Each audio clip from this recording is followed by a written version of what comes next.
Good morning, everyone, and welcome back. Another day, another dollar. It is Wednesday and it's a rainy day here in Baltimore. All right, guys, so I'm getting my day started with 2 shop and pay from SHIPT. I'm shopping for 20 items for 17 bucks and 2 items for 16 bucks. Let's go. All right, shopping is done. My first drop is 3 miles away. This morning, traffic is a mess in the city. It's a big mess everywhere you turn. Just bumper to bumper. One down, next drop, 2 miles away. Let's go. The orders have been dropped off. We're gonna keep it rolling. My next offer is from DoorDash. It's a stock shop and pay to shop at Target for 11 items, 5 miles, $19. Let's go. For all my DoorDash shoppers, let's talk about DoorDash Pro Shopper program. I think the program is just like any other program that DoorDash comes up with, such as Top Dasher, Platinum, whatever, right? It's in my opinion, they make it so difficult for you to achieve pro status. Can it be achieved? Maybe. I never paid any attention to the numbers, but I did yesterday. And so I found it very interesting. So let's go ahead and talk about it. Okay, that was an easy one. Shopping is done. One of my customers is not getting her vitamins because they're out of stock. And I tried to reach her, no answer. So I finally refunded that 1 item. So I have only 1 order to drop off and it's only 1 mile away. Let's go. Oh, by the way, I got $3.75 for the cancel order. Okay, the order has been dropped off and that one paid $12.25. So we made 16 bucks on the run. It's only for a mile. Can't ask for anything better. Let's keep it rolling. I'm heading back to Target. My next offer is from DoorDash. I'm going to shop for 6 items, 7 miles, $17. Let's go. All right, the order for DoorDash has been dropped off and my next offer is a catering order from Dlivrd, picking up at Baltimore. And it's going only a half a mile from the restaurant, $30. Let's go. All right, everything is packed up. It's a very small order, only about $400 and no setup is required. So I'm just dropping it off. Let's go. All right, let's keep it rolling. All right, I just shopped for and dropped off my last order for the day. It was a shop and pay from DoorDash to shop for 18 items at BJ's, 8 miles for $19.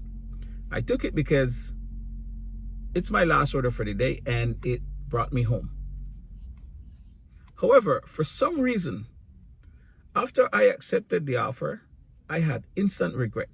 I wanted to drop it so bad, but just because it was on my way home, I decided to keep the order. On my way to the customer, I kept asking myself, why did you take this order?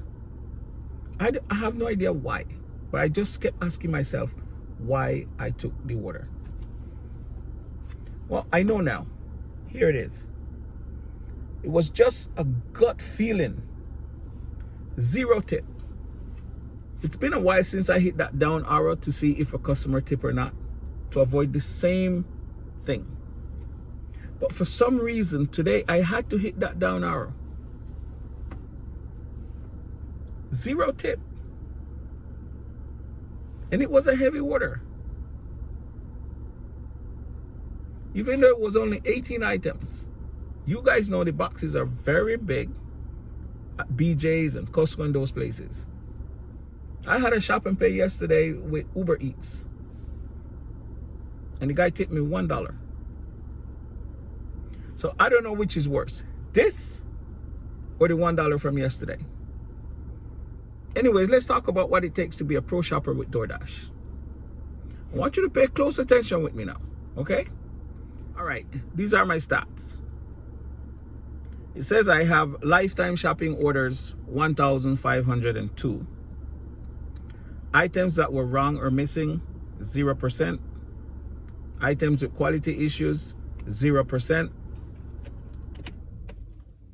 Substitution issues, 0%. And here's the kicker. 2 of them, okay? Total items found, 98%. Original items found, 88%. This was 89% yesterday. Now, let's dig into it. If you expand the original items found, here's what you get. It says you found 216 out of 245 original items, which is below the average rate for shoppers. Always try to go the extra mile to find items from the customer shopping list. So, DoorDash is penalizing the shopper if the store is out of stock of the original item that the customer requested. Now, make that make sense to me. Unless I'm missing something. How can you hold the dasher accountable for something that the store does not have? I have tons of examples why that is not possible. But let me give you one. This was an order I shopped for today. Deer Park water. Customer wanted a 24 count, a case of 24. They only had 30 and 6. So I called the customer, and the customer agreed to get 2 of the 6 packs. Now, you think if you give the customer a possible substitution and the customer agree to it, it should come for something. Not with DoorDash. Not with DoorDash. So tell me, how can I get above 92%? Is it possible? I'm going to go on a limb and say no. Because we as dashers, shoppers, we don't control the inventory of the store.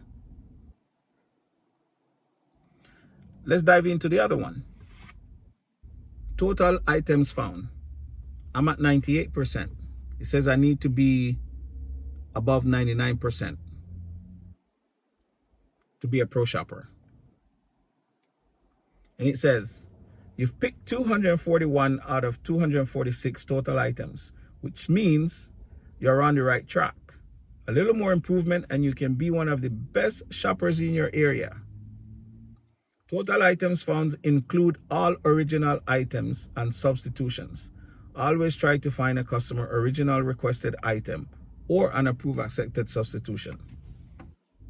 Again, if the store does not have an item, what are dashers supposed to do? Maybe DoorDash is under the impression that most of us who go shopping, we're just flying through the store and we don't care to go the extra mile to look for the items. Which I would like to think that all of us does that. The numbers just doesn't make any sense. I think what DoorDash should do is have a database to match the store's database. That way, when the customer order an item, and if it's not available, the system would tell the customer that the item is not available, and then the customer would not order the item. And then the dasher would not have to deal with being penalized by DoorDash for no reason. That's my 2 cents. But you see, it's all a game. It's a head game. You know how when you turn on ubereats, it says your acceptance rate in the area is lower than others. And with DoorDash, whenever you decline an offer, you know, it may show you, oh, you're at 7% or you're at 5%. Those are head games. Don't get caught up into it. Just do what you're doing. According to DoorDash, if you're a pro shopper, you get higher paying offers for Shop and Pay. I'm still getting high paying offers for Shop and Pay. For those of you guys who do Shop and Pay with DoorDash, I don't know if you've checked this. I haven't. It's the very first time I'm checking it. But let me know what you think about it. Let me know if I'm off base. But it just doesn't make any sense to me, especially the very first one about finding original items. Another example is I had a shopping pay yesterday, and there were these ice cream things. They have 4 flavors. The store carry 4 flavors. However, they only had 3 of them. The space for the missing flavor is right there with the ticket, with the tag. But that one was not available. I reached out to the customer and asked if she wanted one of the other ones. And she said, yes, just get one of the other ones. But guess what? That still counted against me for not finding the original item. Again, make it make sense. That's all I have for today, guys. I hope you guys are having a fantastic day. If it's your first time here on my channel, please like and subscribe. And thank you for your support. And with that said, if you're working today, please continue to give great customer service and be safe. And I'll see you in the next one.